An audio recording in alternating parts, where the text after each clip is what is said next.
patagalin, tawagin po na natin si Brother Erwin Roldan.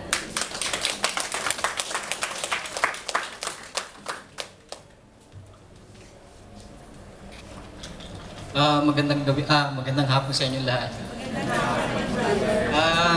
Actually, ito yung sometimes pressure sa akin kasi usually sa maraming tao hindi ako masyadong napukontak na ganito. So, mangilang-ilan lang, siguro bilang sandali. Pero thanks God because there's always purpose for everything. Nung nakita ko si Sister Cora sa simbahan kasi from the church, nag-pray ako, sabi ko, it's always your will isang masusunod hindi sa akin. Kasi yung will ni Lord, alam naman natin lahat na makakabuti sa ating lahat, di ba? So, by the time lumabas ako, nakita ko si Sister Cora. And then, sabi niya sa akin, brother, pwede ka bang mag-talk, ganito? Aba, sure, sabi ko. Pero, syempre, nandun yung pressure. Kasi, I don't know kung how many person, kung anong lahi. So, hindi ganun kadali ang humarap sa tao. Pero, I'm glad kasi, like I said, may purpose siya. Hindi para sa akin, kundi para kay Lord, di ba? So, itong tanghaling ito, it's a good privilege to me kasi maibahagi ko sa inyo kung anong nilalaman ng ating Panginoon, ang saloobin niya, pag-ibig niya sa ating lahat. So, isa na rito yung tinatawag na tunay na pagmamahal na kailangan natin bawat isa. So, sa ngayong hapong ito, maraming salamat, first of all, pag-invite niyo sa akin dito sa El Shaddai. I'm from Legion of Mary, so lahat tayo, isa lang pagpupuri natin sa taas, yung magkaroon tayong tinatawag na kaligtasan at pagmamahalan sa bawat isa. Tama po ba? Amen. Okay, bigyan po natin isang palakpak ang ating Panginoong pangalan. Okay, Amen. Ngayon po, ang binigay po sa aking topic,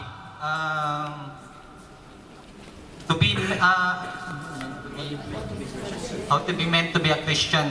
Okay? So, sa araw na ito, there are two things sa mundong ito na meron tayo o ang tao. Meron yung tinatawag kasi immature Christian sa mature Christians. So, sa ngayon, ating isipin ang ating sarili, alin tayo sa dalawang iyon.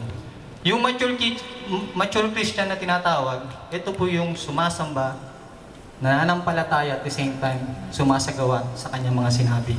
So yung immature Christian, ito po yung mga Kristiyano na sumasamba, ngunit hindi naman sinasagawa. So, dalawang klase lagi ang tao sa mundong ito. Isang sumasagawa at hindi gumagawa ng kanyang will. Madali magsabi ng yes sa Diyos, pero mahirap tumugon. Bakit? Kasi may doubt pa tayo sa pananalig.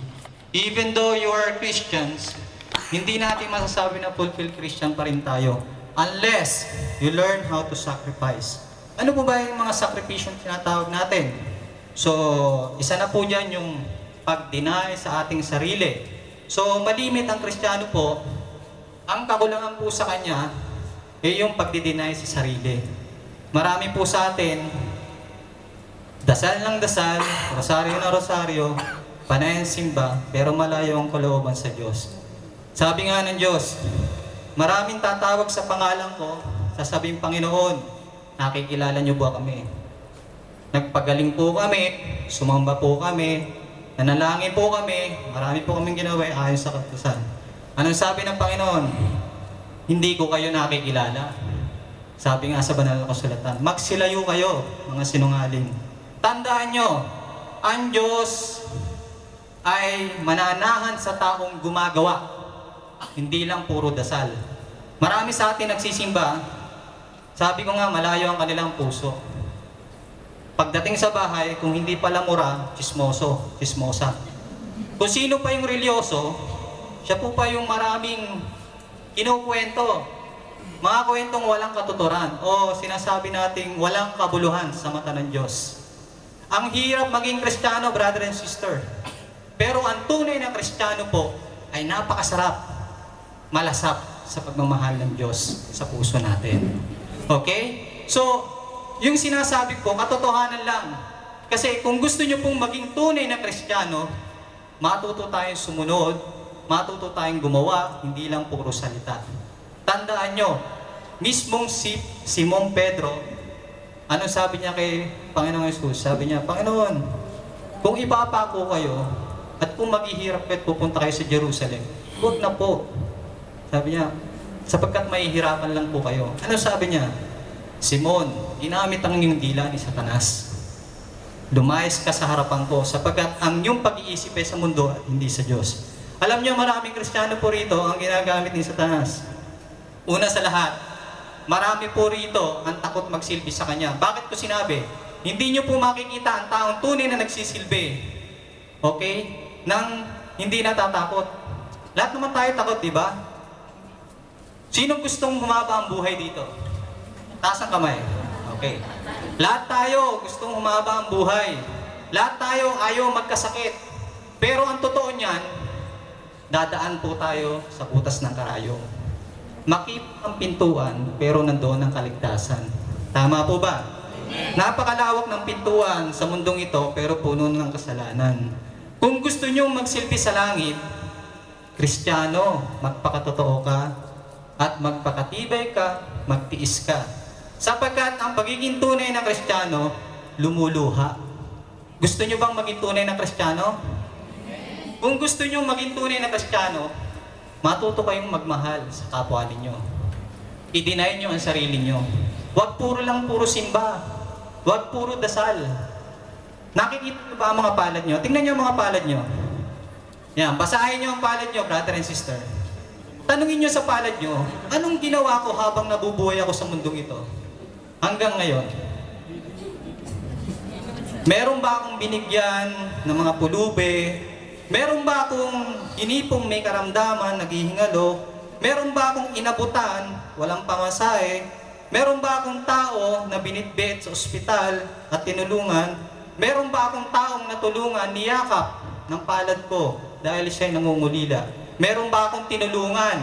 Binigyan ko ng pagkain dahil ang kanyang sikmuray kumakalam. Alam niyo, maraming Kristiyano po ang sumasamba. Mahiling magdasal sa kapwa, pero kulang sa gawa. Masakit isipin to, pero yun ang realidad natin. Kulang tayo sa growth ng pagiging tunay na Kristiyano. Nung binigay po sa akin itong topic na to, na-excite ako kasi, to tell you honestly, hindi perfecto ang mga Kristiyano sa panahon ngayon. Marami po nagkakasala, marami po ang nahihirapang unawain tunay na banal na kasulatan. Tandaan nyo ito, maliban na kayo'y pumasok sa butas ng karayom, hindi kayo makakapasok sa karayan ng Diyos. Tama po ba? Bibilangin ng Diyos ang gawa ninyo, hindi ang salita ninyo. Marami nagpupuri, ang puso malayo naman sa Kanya. Kung alin pa tayo tumanda, doon pa tayo hindi nakaunawa. Tama po ba? Alam nyo, ang tao po, habang tumatanda, sabi nila ulyanin. Mahina na raw. Wala na raw magawa sa buhay kasi matanda na. Pero meron. Ano po yun? Binigyan tayo ng trabaho ng Diyos na kailanman hindi mawawala sa isang tao. Ano po yun? Hindi kayo lumpo o kung nakahigaman kayo, pwede pa rin kayo magtrabaho. Ano po yun? Binigyan kayo ng Diyos ng faith para magdasal sa kapwa ninyo. Tama po ba? O, sa pagdarasal, may naakit kayo sa langit, may natutulungan kayo. Kung hindi man kaya ng pisikal na katawan nyo, may spiritual naman. So yan po ang gusto ng Diyos. Gumawa tayo ng gumawa. Sapagkat ang ating Panginoong Yesus ay hindi tumitigil sa paggawa katulad ng kanyang Ama.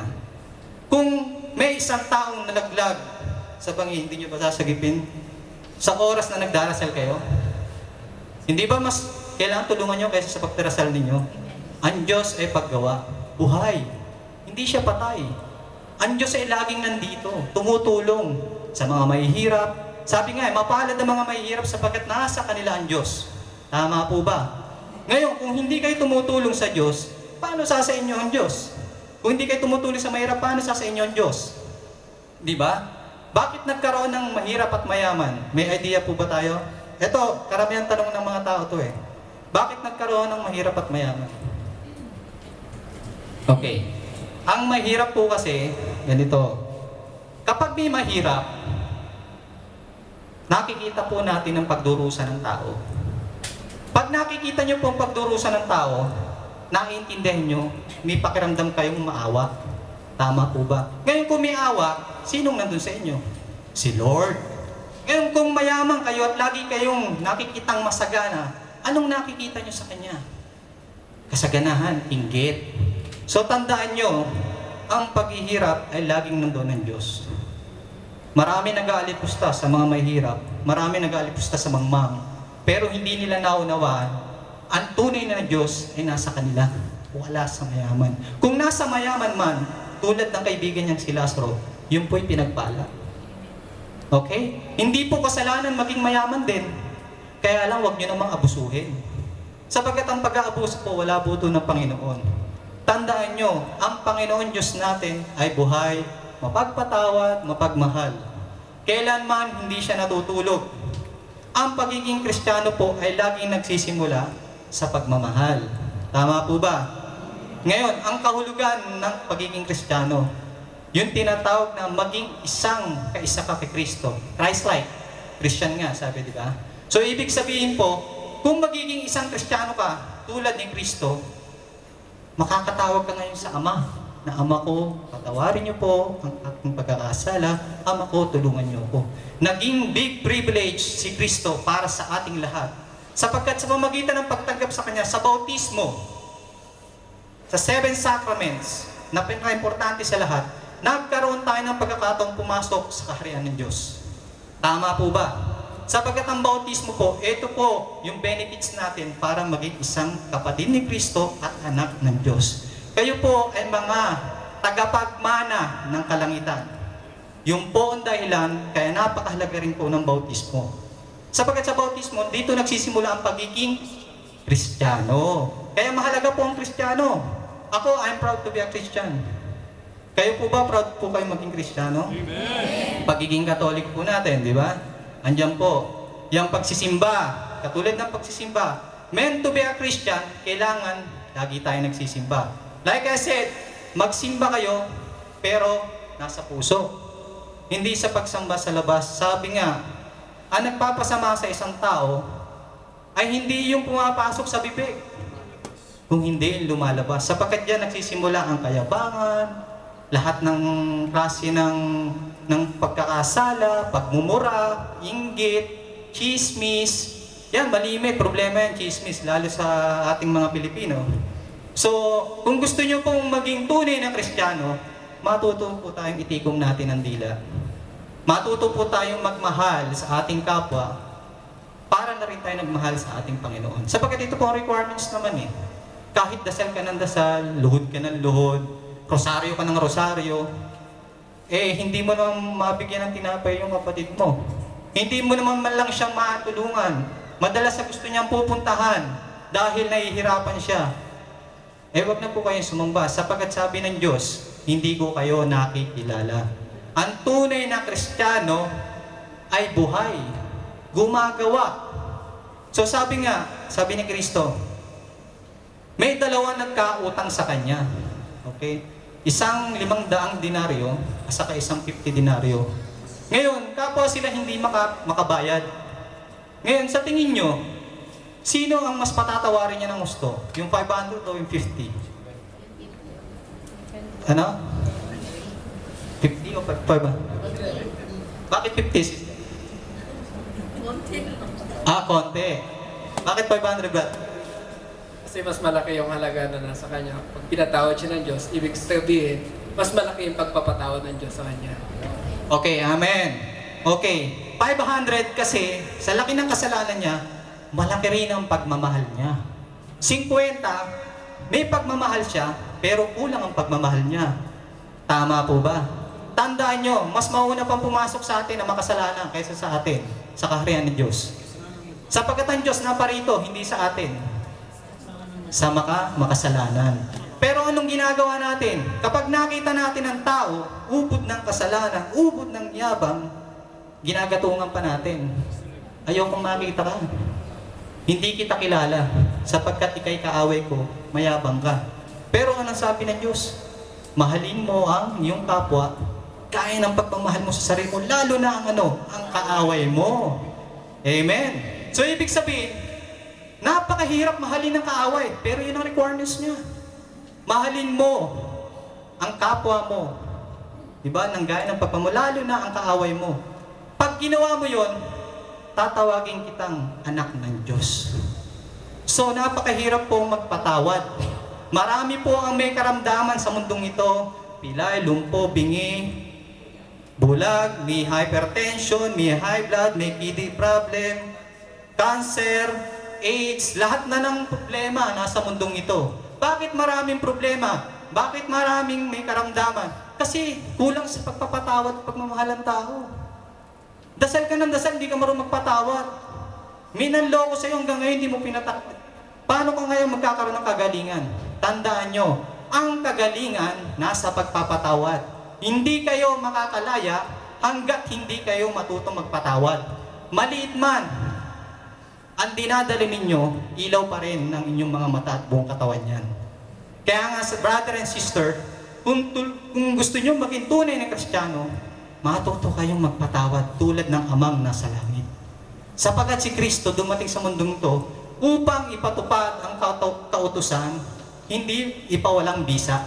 So sa mga tuwid, dumating man ang mga propeta, dumating man ang mga santo, sila yung nag-prepare para si Kristo ipatupad niya lahat ang mga gawain ng Diyos. Tama po ba?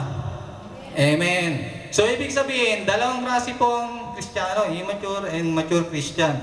Kaya nga, kung mapapansin ninyo, kahit sa Kalbaryo, hindi lang si Kristo ang ipinako. Ilan po ba ang pinako sa Kalbaryo? Pwede naman si Kristo lang, di ba? Hindi po ba kayo nagtanong sa sarili nyo? Binigyan pa siya ng magnanakaw. Sapagat ang tao, dalawa po ang klaseng tao sa mundo. Hindi lang Kristiyano. Dalawa po. Isang tunay na magnanakaw at magnanakaw na nagnakaw dahil kailangan. Okay? Yung nilagay pong dalawang magnanakaw na yon, sa tagiliran ni Kristo, kanan at kaliwa, nagsisimbolo na ang tao makasalanan. Kayo ba inaamin nyo na makasalanan kayo lahat? Yes. Okay. So, ibig sabihin, walang exempted dito. Lahat tayo may baluktot na katwiran. Lahat tayo may pagkakasala. Ipinako ang dalawang magnanakaw para sabihin sa inyo, narito ako mga anak ko. Kahit kayo nagkasala, binigyan ko kayo ng pagkakataong makalapit sa Ama sa pamamagitan ng krus ko. Niyakap ko ang krus na sanhi ng kasalanan ng tao na kung saan nagpapahirap sa ating lahat. So ibig sabihin, yung dalawang magnanakaw, nasa kaliwat kanan niya, ilan doon na nagsisi? Galong po ang tao. Darating ang panahon, lahat kayong magnanakaw, tayong lahat na magnanakaw, isa ang magsisisi, isa ang hindi magsisisi. Tandaan nyo, ihiwalay niya ang tupa at kambing. Sa ngayon, hindi pa ma-distinguish kung sino ang tupa at kambing. Sa tingin nyo, sino ang tupa at kambing sa inyo dyan? Ha? Ang hirap i-distinguish, di ba? Kasi, merong tupa na ang buntot kambing. Di ba? Meron namang kambing, ang kanyang ulo, tupa. So, ang hirap i-distinguish. Sabi nga ni Kristo sa isang talinghaga, may isang nagtanim na farmer, sabi niya, nagtanim ako ng mabuting binhi.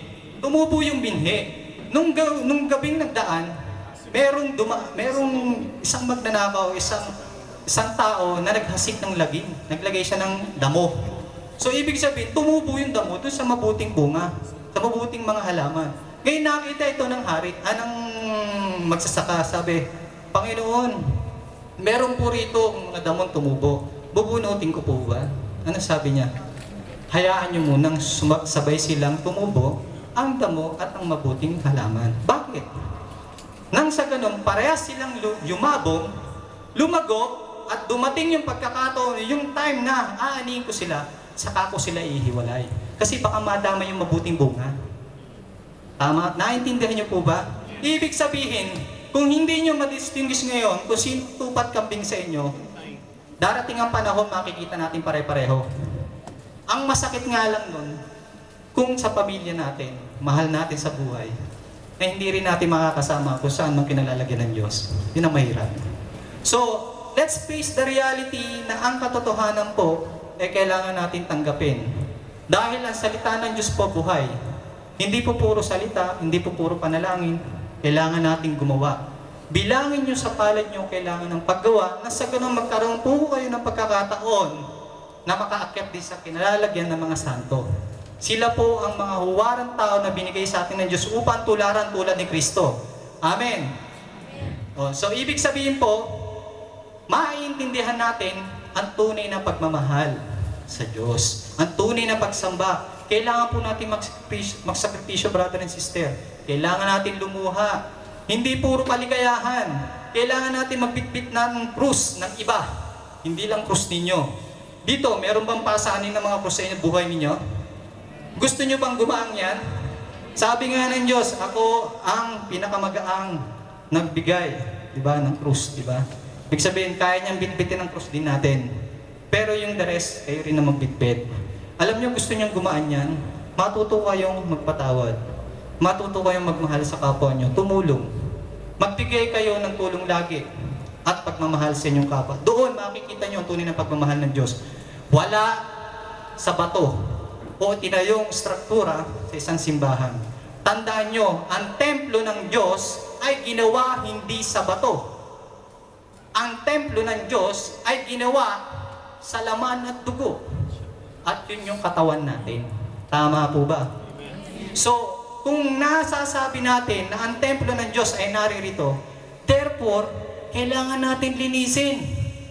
May isang talata sa Biblia o merong isang talinhaga sa Biblia o pangyayari na si Kristo ay dumalaw sa kanyang bahay dalanginan. Hindi ba ikinalat niya lahat na nagtitinda sa simbahan? Nagalit siya. Ano sabi niya? Alisin niyo ito sapagkat ang aking tahanan ng Ama ay bahay dalanginan. Hindi pugad ng magnanakaw.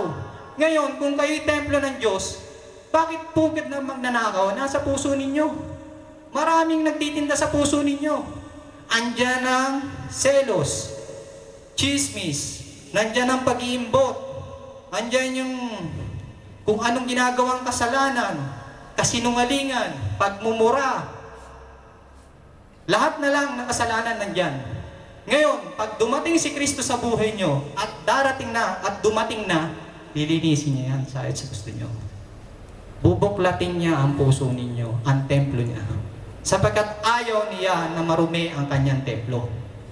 Yun ang dahilan kung bakit sa Biblia, ipinakikita niya na ang kanyang tahanan ng kanyang Ama ay bahay dalanginan.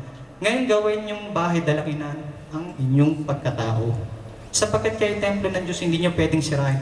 Hiram nyo lang yan. At ya'y binigay ng Diyos upang alagaan, bigyan ng importansya, at bigyan ng halaga habang kayo'y nabubuhay. Amen. Kaya nga sinasabi ko, brother and sister, kung gusto nyong sumunod sa Diyos, kailangan nyo ng requirements niya. Mahirap, di ba? Kung ang ginto, dinadalisay sa apoy para malamang ginto, gayon din ang tao, dinadalisay sa pagsubok para malamang tapat siyang Kristiyano kay Lord. Tama po ba? Ngayon, kung hindi po kayo magiging tapat sa Kanya, para kayong isang taong nagsasalita sa hangin, wala namang sinasabi. So, ibig sabihin, ang Diyos, bumabase siya sa gawa. Okay? Panalangin gawa, mas maganda. Mas maganda nga kung mas maraming gawa eh. Kasi yun ang mas kinalulugdan ng Diyos. Marami sa atin, sabi ko nga, hilaw pa. Narinig nyo na ba yung talatang ang maghahasik? Okay? Yung sowing seed ba yun? Tama po ba? Kasi I'm not well-versed sa Bible, pero nakakaunawa po in the will of God. Okay, meron po dong 4 na klase na buto. Yung unang buto ay tinapon sa daan, tinangay ng ibon. Yung pangalawang buto, sa batuhan, hindi rin tumubo kasi walang ugat doon, kasi bato yun. At yung pangatlo, itinapon niya naman sa lupa, pero tumubo, na-choke naman siya ng mga damo, at ganun din yung tinik. Yung pang-4, naitapon siya sa magandang lupa. Tumubo, nag-100, nag-50, dumami. Ano pong ibig sabihin nito? Ang ibig sabihin nito, ang buto ay salita ng Diyos. Maraming Kristiyano po ang nakikinig, marami pong Kristiyano ang oo ng oo, pero malayo po ang kanyang puso. Ang una pong Kristiyano, ay yung puso niya ay tulad ng daan. Daan. Ibig sabihin, matapos makarinig ng salita ng Diyos, madaling matangay po ang kanyang narinig ni Satanas. Nawawala ang kanyang narinig sa oras na ito sapagkat walang pitak sa kanyang puso ang pagmamahal ng Panginoon. Pangalawang puso ng tao. Yun po yung tinatawag na nasa batuhan. Pusong bato. Ibig sabihin, hindi namunga at hindi rin nagkaroon ng ugat kasi wala sa kanyang puwang ang pagmamahal ng Diyos kasi bato ang kanyang puso. Okay? Yung pangatlo, ano po ba yun? Lupa. Pero this time, tumubo naman. Kaya lang pagtubo, maraming sagabal. Ano po yung sagabal? Trabaho, yung ating ambisyon, yung mga kasalanan, yung mga pangarap sa lupang ito, na hindi naman natin maintindihan kung madadala natin sa lahat sa langit. So, ibig sabihin, na-choke siya ng mga alalahanin sa buhay. So, hindi rin siya tumubo ng gusto, hindi siya namunga. So, sa madaling salita, yung pang-apat, yung pusong tapat, na nakinig, naka-receive ng salita ng Diyos, tumubo, dumami, nangaral, nagbigay, tumulong sa kapwa, pumunta sa mga may sakit, nagbigay ng pagkain sa mga gutom. Yung po ang taong kinalulugtan ng Diyos. Amen. Naiintindihan po ba natin? So, ibig sabihin po, tanungin niyo po ang sarili niyo kung nasa ang puso po kayo sa apat na iyon. Yan po ang laman ng damdamin ng tao. Diyan nyo mababasa kung ang tao ay totoo. Pwede niyang madaling sabihin na ako'y Kristiyano, mahal ko si Lord. Ipakita mo sa gawa at sasabihin ko kung sino ka. Di ba? Tama po ba? Tandaan niyo po, lahat po tayo may privilege na mahalin ng Diyos at mahalin tayo ng Diyos. Huwag po kayong magsasawang manalangin, higit sa lahat gumawa. Sapagkat sa paggawa, naroon po ang ating Panginoon. Tingnan niyo po, marami po sa atin, katulad sinabi ko siya, nagsisimba, pero napakalayo po ng kanyang pag-uugali sa Diyos. Tandaan niyo po ang pagsisimba, gusto ko lang i-front dito, na napakahalaga sa buhay ng isang Kristiyano. Sa pagiging Kristiyano, una sa lahat, kapag kayo nagsimba, hindi lang kayo magsisimba ng malayong isipan ninyo at puso ninyo. Magsimba kayo, kumpletohin nyo. At the same time, yung tinatawag na pangungumpisal. Sino bang takot dito mangumpisal? Bakit tayo natakot? English. Ha? English. Dahil si Father Andrew nagano. Ano pa? Actually, to be honest, bihira sa ating mga Pilipino nangungumpisal. Sad to say. Hindi ko alam kung bakit. Sabi nga ni Father Nick, no? Napakababait ng Pilipino. Bakit? Bakit, Father? Abay, wala nangungumpisal. Napakababait. Buti pang ibang lahi, nangungumpisal lagi. Bakit? Dahil English ba? Hindi. Ganito po yan. Sasabihin ko sa inyo ang kalagahan niya. Alam niyo, huwag po kayong matakot. Kasi ang pangungumpisal po, yan po isang paglilinis lang. Naniniwala po ba kayo sa purgatorio? Okay. May purgatorio po sa kabilang buhay. Paglilinis po yan. Purga means paglilinis. Cleansing, di ba? So, ibig sabihin, dito pa lang sa mundo, habang nabubuhay kayo, may purgatorio na. Nasa kumpisalan. So, sa madaling salita, kung hindi kayo magkukumpisal, paano kayo malilinis? Tama po ba, brother, sister? So, ibig sabihin, hindi lang katawan ang pinaliliguan dapat. Dapat ano? Pati kaluluwa. Eh ngayon, tanongin nyo sarili nyo, ilang taon na ba kayo hindi nangungumpisal? Ilang buwan na? Ay, ang baho na yan. Ang baho na ng kaluluwa ninyo. Sapagkat ang kaluluwa po, ang pagkain po niyan, panalangin. Hindi po kayo makakalaya sa pagkakatali nyo kay Satanas kung hindi kayo magkukumpisal. Sabi nila, pag nagkumpisal daw, yun na yun. Huwag po kayo matakot. Lahat naman tayo dadaan dun eh. Kaya lang ang gusto ng Diyos, malinis tayo sa araw-araw. Kasi yun ang kailangan ipaligo natin. Ang pagsabon, panalangin. Sinasabon din tayo ng panalangin. Pinaliliguan natin ng kumpisal. Sabihin nyo, huwag kayong mahiya. Gumagawa nga kayo ng kasalanan, hindi kayo nahihiya eh. Yung magkumpisa kayo, nahihiya kayo. Di ba masakit naman yung ganon? Ang gusto nyo na lang, nakaupo kayo, hayaan ko na lang ang Diyos na tumingin sa akin kung ako'y tama't mali. Hindi po ganon. May requirements po tayo. Kailangan po kayong mangumpisal. Mahalin nyo po ang kumpisalan. Mahalin nyo po ang simbahan. Sapagkat yan po, nagkakatagpo ang milagro pakikisa kay Kristo. Kung hindi po kayo makatagkap sa araw na yon ng kanyang komunyon, sayang. Hindi kayo nakiisa kay Lord. Hindi kayo tumanggap ng pinakamahalaga sa buhay ninyo, ang katawan at dugo niya. Amen. Sapagkat doon ang gagaling ang kagalingan. Pansinin niyo, pag may problema kayo, may mga petition mass, may Thanksgiving mass, anong mga dahilan to? Ito po'y pagtulong sa ating mga tao. Through petition mass, kapag may mga may mga hinihiling tayo, mas madali na marinig ng Diyos through the mass. Sapagkat nandun ang kanyang anak. Sabi nga, even the gates of hell will not prevail on the church, on my church. Sabi nga, di ba? Ngayon, ang ating simbahan po'y naliligalig. Maraming Kristiyano ang nagpo-fall down. Bakit po? Wala na pong tiwala sa simbahan.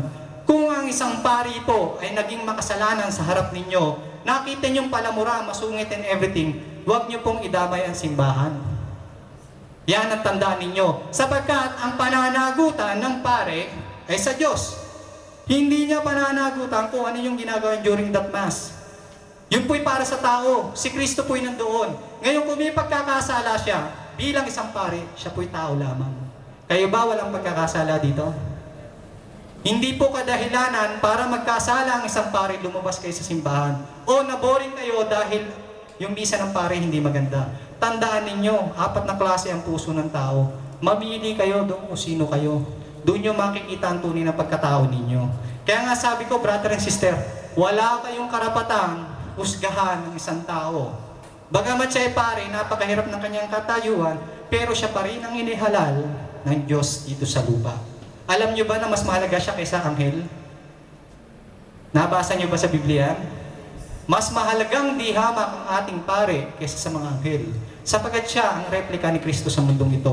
Ngayon, kung hindi kayo lalapit sa Kanya, hindi kayo makikinig sa Kanya, wala kayong tatamuhin na pagkain mula sa langit. Sapagkat ang nagbibigay buhay, si Kristo. At si Kristo ay nakapaloob sa mga pari natin. Kaya nga sad to say, sabi nga nila, let's pray for our priests. Because ang ating mga pari ngayon, nangihina. Hindi po nila kagustuhan yon. Actually po, sila po rin nagsasabing panalangin nyo kami. Sapagkat ang pari po natin ngayon nakahati. Pero tandaan natin, tayong mga Kristiyano, hindi kailanmang pababayaan ni Kristo. Bagamat ang ating simbahan ay nasi-shake. Kaya nga, itong hapong ito, nung nagkaroon ako ng idea na mangungusap ako, Lord, sabi ko, sana maibigay nyo sa kanila ang tunay na aral. Sapagkat ngayon, darating ang panahon po, hindi nyo na po maririnig ang tunay na aral. Sapagkat ang tao ay magiging sarado ang kanyang puso sa pag-ibig. At yan naman po yung nakasulat, di ba? Kaya nga marami nag-aaway. Sa konting bagay, material na bagay, nagpapatayan. Sa 5, nagpapatayan. Okay? May natitigan lang ng konti, nag-aaway. Namura lang ng konti, nagdaramdam. Alam niyo po, ang tao ngayon, nanlalamig po ang pag-ibig niya. Kaya nga po narito po ang ating simbahan para magkaroon po tayo ng pagkakataong magmahal uli sa Kanya. Brother and sister, marami po dapat tayong ituwid. Hindi dahil atin lang tayo ng atin, kailangan matuto tayong bigyan ng importansya ang pag-attend ninyo. Sa simbahan man o sa pagtitipon man, checkin nyo po ang kalooban ninyo. Kung aatin lang kayo dahil kailangan, huwag na po kayong umattend. Kailangan buksan nyo po ang puso ninyo. Tandaan nyo si Kristo, nasa mahirap, nasa may sakit, nasa mga nangangailangan. Kaya tatanungin kayo balang araw kailangan nyo ba ako tinulungan? Kailangan nyo ba ako pinakain? Ako'y nauuhaw, kailan nyo ba ako pinainom? Kailan nyo ba ako dinalaw sa kulungan? So lahat ng yan, nasa kapwa ng tao. Sapagkat image and likeness tayo ng Diyos. Being a Christian, it's not easy. Pero being a Christian, it's a good privilege from God. Dahil tayo'y tagapagmana ng Kanyang kaharian sa langit. Yan po ang dahilan. It's hard to be a Christian, but it's good to be a Christian after all. Kasi sa pamamagitan ng pagiging Kristiyano, makikita nyo po ang direksyon ng buhay ninyo. Hindi po kayo putok sa buhok. So sa madaling salita, ginawa tayo ng Diyos, lahat may misyon sa buhay. Kung matanda man kayo, uugod-ugod na kayo, meron pa rin kayong misyon sa buhay. Magdasal kayo sa kapwa nyo. Alam nyo po ba na mas masarap humingi ng panalangin sa may sakit? Nakapag-track na ba kayo na, sister, pagdasal mo naman ako. Pero may sakit siya. Naranasan nyo na ba yun? Okay. Bakit ko nasabi na mas maganda lumapit sa may sakit? Sapagkat yung may sakit laging nananalangin, 24 hours. Lagi siyang tumatawag kay Lord, Lord, Lord, pagpuksan mo ako. May sakit ako. Lord, may sumabay pang isa. Ipagdasal ko rin sa iyo, Lord. Okay. Yung po ang totoo. Kaya mas malapit po ang may karamdaman. Minsan, ang karamdaman po kasi binibigay ng Diyos yan para sa ikagiginhawa nating lahat, ikatututo nating lahat, ikatutuwid nating lahat. Hindi po burden ang even though mahirap magkasakit, dahil ako nagkasakit din. I call 24 hours to the Lord to heal me. And thanks God, always nandyan siya. So, ibig sabihin, may healing sa prayer, may healing sa paggawa, may healing sa pagbabago, pagtulong ng kapwa. So, ibig sabihin, lahat ng bagay ang ginawa ng Diyos para maintindihan nyo na ang Diyos ay nasa atin. Yan po ang healing niya. So, sa madaling salita, hindi natutulog ang Diyos. Nandyan lang po siya sa tabi ninyo. Ang kailangan lang, katukin yung puso ninyo kasi sarado. Bingi kayo. Okay, sarado ang damdamin ninyo. Pansinin ninyo ang mga taong kulang sa panalangin, laging tulog. Sa simbahan tulog. Tama po ba? Marami ako nakikita eh. Ako nga inaantok din eh. Pero nilalabanan ko, kasi, ito na yung time ni Lord, bakit ko tutulugan? Pero may mga natutulog, yung iba, ring ng ring yung cellphone, text me, kung saan siya makikita, ganun. Yun po ang tao ngayon eh. O, may papasok dyan, naka-shorts lang. Hindi mo malaman kung mamamalengke lang o ano. So, bigyan naman natin ng kahalagaan ng lahat ng bagay na ito. Kasi, ang pagdulog sa Panginoon, meron po yung tinatawag na sakripisyo, pagmamahal. Iwan muna natin yung cellphone, iwan muna natin yung antok, o pwede iwan muna natin yung boyfriend, girlfriend, iwan muna natin yung mga bisyo natin, magpuri muna tayo kay Lord. Sapagkat sa pagpupuri ni Lord, doon kayo makakatamo ng kaginawaan at buhay na ginagamit nyo sa araw-araw. Di ba sabi nyo gusto nyo mabuhay ng matagal? Magsilbi kayo ng tapat. Dahil kung hindi kayo magsisilbi ng tapat, paano hahaba buhay ninyo? Natin lahat, di ba? Sabi nga ni Lord, ano bang meron sa mundong ito? Nawala ako. Dahil halos ayaw nilang ipagpalit ang mundong ito kesa sa akin, kesa sa pangako ko. Tama po ba? Mas marami po rito ang gusto maiwan. Alam niyo po, hindi po pinagkait sa atin ang mundong ito. Yun nga lang sinisira natin.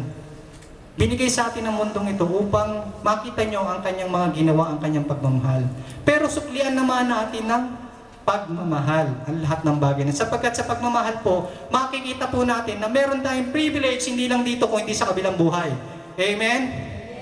Yun po. So, ibig sabihin, ang lahat ng mensahe, meant to be a Christian, is pag-ibig. Mahalin ninyo yung mga kapwa ninyo na matagal nyo ng kaaway. Lalo na yung sa mga biyanan, sa mga hipag, sa mga friends, sa mga taong na-t-shirt lang ng kote, nakipag-away na, sa mga love quarrel, mga silosan, okay? Yung mga bagay na yan, pinagpalit niya ang Panginoon dahil inaway niya yung boyfriend ko o pinagpalit niya ako doon. Alam niyo, brother, sister, napakasarap maging Kristiyano. Kaya nga lang, dapat niyong alamin ang katotohanan. Sapagkat ang pagiging Kristiyano po ay hindi biro. Gusto niyo po maging Kristiyano, magtiis kayo. Matuto kayong lumuha, matuto kayong magmahal, at magbigay sa inyong kapwa. Doon nyo lang maibabalik ang lahat-lahat sa Kanya. Sapagkat dito, marami po sa panahon ngayon ang malamig na ang pag-ibig sa Diyos. Kaya ganoon na lang po ang panawagan ng simbahan natin ng Panginoong Jesus na tayo po ay magbalik sa simbahan. Hindi nyo pwedeng sabihin, nagsisilbi po ako, lagi ako umati ng ganito. Tingnan nyo muna yung ginagawa ninyo. Bilangin nyo kung ilan na naitulong nyo sa buong maghapon sa kapwa ninyo. Saka nyo sabihin ko naglilingkod kayo. Tandaan nyo, ang hirap gumawa kaysa sa magsalita. Pero once na na-practice nyo yan, God is there. Nasa sa inyo siya. Hindi kayo mawawalan kailanman at magkakaroon pa kayo habang nabubuhay kayo sa mundong ito. Yan po ang tandaan ninyo. Hindi salapi ang sukatan, hindi pagkain ang sukatan. Sabi nga, hindi lang sa pagkain nabubuhay ang tao, kung hindi sa bawat salita ng Diyos na mumutawi sa Kanya. Tama po ba? Bakit nag-aaway kayo kung walang bigas? Bakit nag-aaway kayo kung walang makain ng isang tao? Dahil hindi nakapagluto. Bakit kailangan pati sa pagkain pag-awayan? Ipagpapalit ang kaluluwa, makakain lang. Alam niyo po, si Kristo, hindi siya kumain ng 40 days and uminom ng 40 nights. Nung time na tinukso siya ni Satanas. Dahil gusto niyang ipaunawa sa tao ang kahalagaan ng salita ng Diyos. Hindi po kayo nabubuhay sa tinapay lang sa mundong ito. Nabubuhay kayo dahil sa simbahan natin kay Kristo.